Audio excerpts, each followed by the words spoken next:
Hello, church. Bob Meyer sharing with you today from Psalm 22 as we study through the Psalms. And this is an unusual psalm, a different psalm, and I would say this is a dark psalm. Many references to the crucifixion of Christ. In fact, the words in the opening verse are the words that Jesus quoted and spoke from the cross.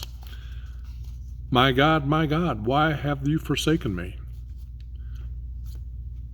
What a cry, what a cry. And this is a Psalm of David. And we know through David's life, he had many times of challenge when he felt all alone.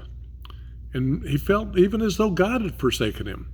And that's the cry of his heart here. But I got to believe, and through the power of the Holy Spirit, he also saw down through history.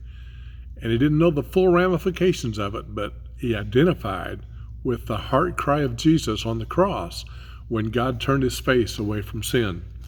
So he starts out that way in the psalm, and he cries out and he says, Lord, how long are you going to be? I cry day and night, but you do not answer, and I find no rest. Why are you so far from saving me? Why have you left me, Lord? Why have you abandoned me like this?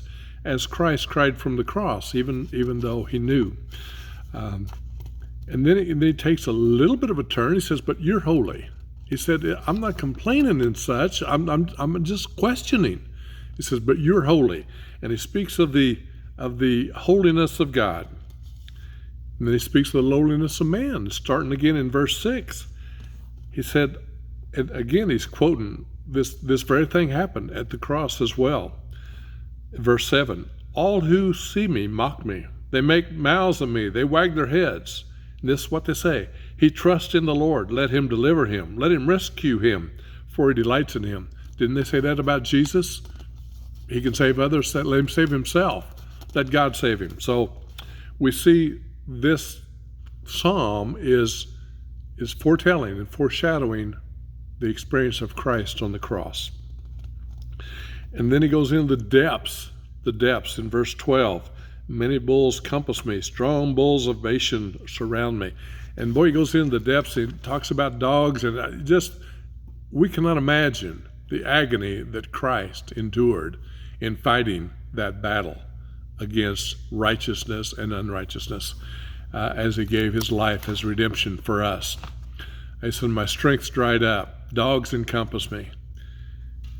In 19, he says, but you, O Lord, do not be far off. He said, even in all this, I know that you're my only source, my only hope of ever coming through this. And then in 21, he says, you have rescued me from the horns of the wild ox. He's remembering God has rescued him before, calling out for God to do it again. And then he begins to extol the Lord. In the midst, he said, I will tell your name to my brothers. In the midst of the congregation, I will praise you. He turns into a praise for the Lord and what the Lord is doing and what he has done.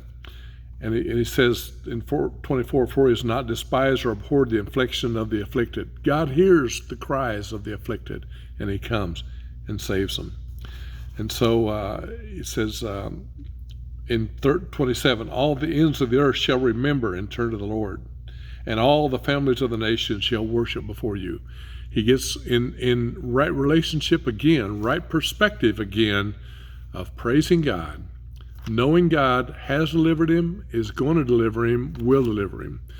Again, it's a dark psalm that foreshadows the agony that Christ endured on the cross.